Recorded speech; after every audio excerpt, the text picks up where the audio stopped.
Hello friends, hopefully आप सभी लोग अच्छे होंगे। सो क्वेश्चन नंबर 5 मैंने होमवर्क दिया था और अगेन मैं बोलूंगा कि क्वेश्चन नंबर 5 का आपका हुआ या नहीं हुआ, कोई भी आपकी तरफ से उतना ज़्यादा रिस्पांस नहीं आया। फिर से मैं बोलूंगा, प्लीज़ इन्वॉल्वमेंट दिखाइए, तभी आप सीख पाएंगे। बोर्ड का एग्जाम सामने है आपके।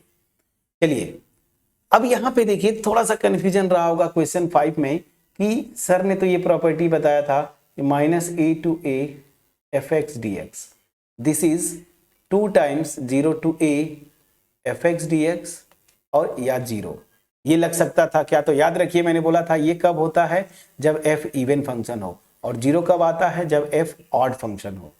लेकिन यहां पे मॉडुलस फंक्शन दिया हुआ है फ्रेंड्स, ठीक है ना। तो मॉडुलस फंक्शन में एक प्रॉब्लम है कि अगर केवल ये मॉड x लिखा रहता तो ठीक है ना, ठीक है कि ये कहीं पे प्लस आ जाता है, मतलब ये तो हमेशा पॉजिटिव ही होता है ना इसका। अगर रेंज की बात करें तो ये हमेशा आपको पता है पॉजिटिव रियल नंबर्स आते हैं इंक्लूडिंग 0, ये ग्रेटर देन और इक्वल टू 0 होता है, ठीक है। तो चाहे मैं x लूं या -x लूं, ठीक है, मॉड x की वैल्यू की अगर बात बोले तो वो पॉजिटिव रहता है। लेकिन फंक्शन के अगर ग्राफ पे आप ऑब्जर्व करें तो थोड़ा सा यहाँ पे बड़ा इंटरेस्टिंग केस है इसका। ग्राफ पे अगर ध्यान दें तो मॉड x ऐसा होता है, ये x होता है या फिर -x आता है ना। मॉड x का डिफिनीशन मैं यहीं पे लिखता हूं, देखिए यहीं पे बता देता हूं। मॉड x जो फंक्शन है इसका डिफिनीशन क्या होता है? या तो ये x होगा या फिर -x, इफ अगर x पॉजिटिव हो या 0 हो। और ये -x कब होता है? जब x निगेटिव हो। और इसका ग्राफ जो होता है वो भी आपने खींचा होगा, वो क्या होता है? देखिए ऐसे, ये ग्राफ है मेरा मॉड x का, ये मेरा ओरिजिन हो गया, ठीक है ना। इतना तो आपने सीखा होगा। नहीं सीखा है तो क्लास 11th की जो मैंने फंक्शन का वीडियो बोला वहां पे आप जाके देख सकते हैं। बट जब इस तरह के क्वेश्चन इंटीग्रेशन में आए, बोर्ड में क्वेश्चन आ चुके हैं रिसेंट ईयर्स में भी, मैं बोलता हूं, तो मैं सिंपली जो ट्रिक बता रहा हूं इसको फॉलो करिएगा। फिर से सिंपली ट्रिक जो मैं बोल रहा हूं फॉलो करिएगा। मॉड x के एक्चुअल डिफिनीशन पे अगर ऑब्जर्व करें तो ये डिफिनीशन ब्रेक कहां पे हो रहा है? ध्यान दीजिए, 0 पे ना। ये देखिए x या -x कहां पे ब्रेक हो रहा है? जब x इक्वल टू 0 की बात करूं, यहां पे डिफिनीशन में ब्रेक हो रहा है। और x इक्वल टू 0 पे ये अंदर जो ये x है ना, ये मेरा क्या होता है? 0 होता है। बस इस प्रॉपर्टी को पकड़ लीजिए। तो यहां पे जो मेरा क्वेश्चन है उस पे जरा फोकस करिए। क्या है? मॉड x प्लस 2, ठीक। रियल लाइन सिस्टम पे आना है आपको, और यही से मैं जो बोल रहा हूं इसको पकड़िएगा। ये 0 कहां पे होगा? ये वाला पोर्शन। तो ये पता है ये 0 कहां पे हो रहा है? x इक्वल टू जब -2 आप रखेंगे ना, वहीं पे ये x प्लस 2 0 होगा। मैं ओवरऑल इसकी बात कर रहा हूं, ये पूरे की। तो करना क्या है, ना कुछ समझ में आए रियल लाइन ड्रॉ करिएगा, जिसपे ये 0 होता है वहां पे आप क्या कर दीजिए? उस पॉइंट को ड्रॉ कर लीजिए। समझ में आ गया? और ये जो इंटीग्रेशन में लिमिट ऑफ इंटीग्रेशन है ना, इसको इसी पॉइंट्स पे ब्रेक करिएगा। तो यहां पे जो लिमिट ऑफ इंटीग्रेशन है -5 से 5 है, प्लीज चेक करिएगा। तो इसको दो पार्ट्स में आपको ब्रेक करना है। एक बार -5 से -2, और अगली बार किस पे ब्रेक करना है? -2 से 5। ये दो पार्ट्स में ब्रेक कर देना है इस इंटीग्रल को, इंटीग्रेशन को। अब ध्यान दीजिए ऐसा क्यों कर रहे हैं, इस प्रॉपर्टी देखिए यहां पे। जब ये पॉजिटिव होगा तब ये x आता है, और जब निगेटिव है तो -x आता है। समझ में आ गया? तो चलिए यही से स्टार्ट करते हैं। तो मेरा एक्चुअल इंटीग्रेशन क्या है? i इक्वल टू आप लिखिए -5 to 5 mod x plus 2 dx। इसको मैंने जो बोला कि ये वाला पोर्शन जहां पे 0 होगा उसी पे ब्रेक करना है, तो मैंने आपको बताया है -5 से -2 यहां पे ब्रेक करेंगे, मतलब -2 पे ब्रेक करेंगे, और प्लस -2 से कहां तक जाएंगे? देखिए यहां से -5 से -2 और -2 से लेके 5 मॉड x प्लस 2 dx, ठीक है। अब ये बोलेंगे सर ये ब्रेक क्यों कर रहे हैं? तो हमारे पास प्रॉपर्टी है a to b fx dx, this is equal to a to c, मैंने बताया था सेकेंड प्रॉपर्टी याद करिए, plus c to b F x D x, जहाँ पे ये c जो है a और b के बीच में आता है। तो देखिए -2 स्ट्रिक्टली -5 और 5 के बीच में है, ये प्रॉपर्टी मैंने लगा दिया। ठीक है, अगर आप बोलेंगे ना कि सर कैसे कर दिया, तो ये प्रॉपर्टी है, उसको मैंने यूज कर लिया। चलिए अब मैं इसको इरेज करता हूँ। आप ये प्रॉपर्टी जो लिखा हूँ चाहे तो यहाँ पे ब्रैकेट में लिख दीजिएगा एक्चुअल एग्जाम में। एनीवेज अब ध्यान दीजिएगा, अब ये जो ओवरऑल फंक्शन है ना, यहाँ पे मॉड के अंदर जो x+2 है, इसकी मैं बात बोलता हूँ, -5 से -2 के बीच में निगेटिव होगा। ठीक है ना, जैसे ये एक्चुअल फंक्शन में x = 0 पे ये 0 हो रहा था, तो इसके लेफ्ट में ये निगेटिव होता है और राइट में क्या है, पॉजिटिव है। तो सेम केस में लेफ्ट में जाएंगे तो निगेटिव होगा, राइट में जाएंगे तो पॉजिटिव होगा। तो चलिए बस अब ये मॉडुलस की प्रॉपर्टी लगा दीजिए। कैसे, ध्यान दीजिए, यही प्रॉपर्टी लगाएंगे तो ये x पूरा मैं ले रहा हूं, तो ये क्वांटिटी x+2, ये देखिए ये निगेटिव होगा जब x जो है ना -5 से -2 के बीच में होगा। नहीं समझ में आए तो बीच में कोई पॉइंट ले लीजिए, -3 रखिए, देखिए -1 निगेटिव आ गया। और जब निगेटिव होता है x, ये देखिए सेकेंड पार्ट, तो ये -x आता है। अब x की जगह यहाँ पे क्या है, x+2, तो ये हो जाएगा -x+2। समझ में आ गया कि नहीं, प्लीज बोलिएगा। Plus -2 to 5। अब यहाँ पे जब x -2 से बड़ा होगा और -2 और 5 के बीच में, तो ये क्वांटिटी हमेशा पॉजिटिव आएगी, -2 पे 0 होगा। नहीं समझ में आया तो जैसे मैंने बोला था 3 ले लीजिए, 3 लेंगे तो 3 + 2 अगेन 5 होगा, पॉजिटिव आ गया। तो जब पॉजिटिव होता है तो क्या होता है, x, और यहाँ पे x की जगह क्या है, x+2, तो ये x+2 dx। मैं समझा पाया कि नहीं फ्रेंड्स, प्लीज बोलिएगा। बस अब इतना समझ में आ गया तो कैलकुलेट करिए और अपने आप आपका आंसर आ जाएगा। तो कैसे होगा, ध्यान दीजिए, माइनस मैंने बाहर लिया, इसको इंटीग्रेट करेंगे तो ये होता है x²/2 और ये होता है 2x ना। ये मैं ऐसे कर देता हूँ, लिमिट रखूंगा -5 से -2, प्लस इसको भी इंटीग्रेट करेंगे, सेम आता है x²/2 + 2x, लेकिन यहाँ पे लिमिट क्या है, -2 से 5। प्लीज चेक करिएगा। बस अब सिंप्लीफाई करिए, थोड़ा इधर में आ जाता हूं, माइनस साइन में बाहर रखूंगा, अपर लिमिट रखेंगे -2, तो -2 का स्क्वायर कितना होगा, 4, तो ये 4/2, और यहां पे -2 रखेंगे तो -2 × 2 -4। ये अपर लिमिट से आ रहा है फ्रेंड्स। फिर लोअर लिमिट रखिए, ठीक है ना, तो लोअर लिमिट रखते हैं तो यहाँ माइनस लगाते हैं, -5 रखेंगे तो -5 का स्क्वायर 25/2, और -5 रखेंगे तो -5 × 2 -10। इसको यहाँ पे एक ब्रैकेट में कर लीजिए। तो यहाँ पे ये ओवरऑल अपर और लोअर लिमिट रखने के बाद ये आ रहा है, प्लस पे आ जाइए।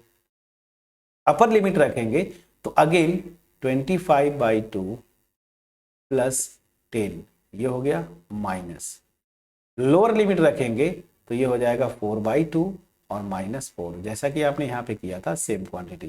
ठीक है ना, ये चलिए अब सिंप्लीफाई कर लेते हैं।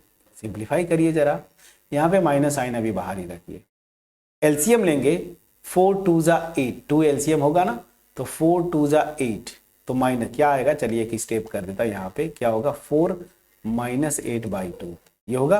अब यहाँ से क्या आ जाएगा, ये -4/2 कितना आएगा, -2। प्लीज चेक करिएगा, तो ये हो गया -2, और यहाँ पे माइनस है, यहाँ पे एलसीएम लेंगे तो ये क्या हो जाएगा, 10 2 20, 25 में से 20 सेपरेट करेंगे 5 होगा, तो यहाँ पे -5/2। प्लीज चेक करिएगा, ये यहाँ पे आते हैं प्लस। चलिए यहाँ पे क्या होगा, एलसीएम लेंगे तो ये तो प्लस साइन है ना फ्रेंड्स यहाँ पे, प्लीज चेक करिएगा। तो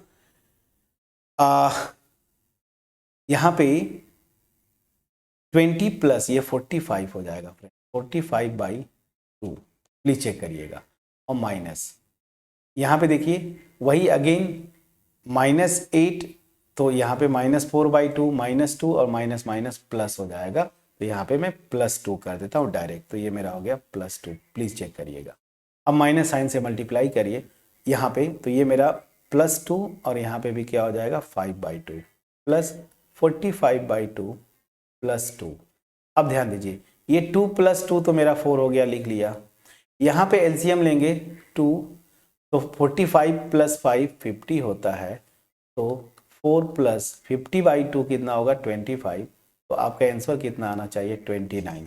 इसको प्लीज कैलकुलेशन को चेक करिएगा कितना आसानी से हमने किया।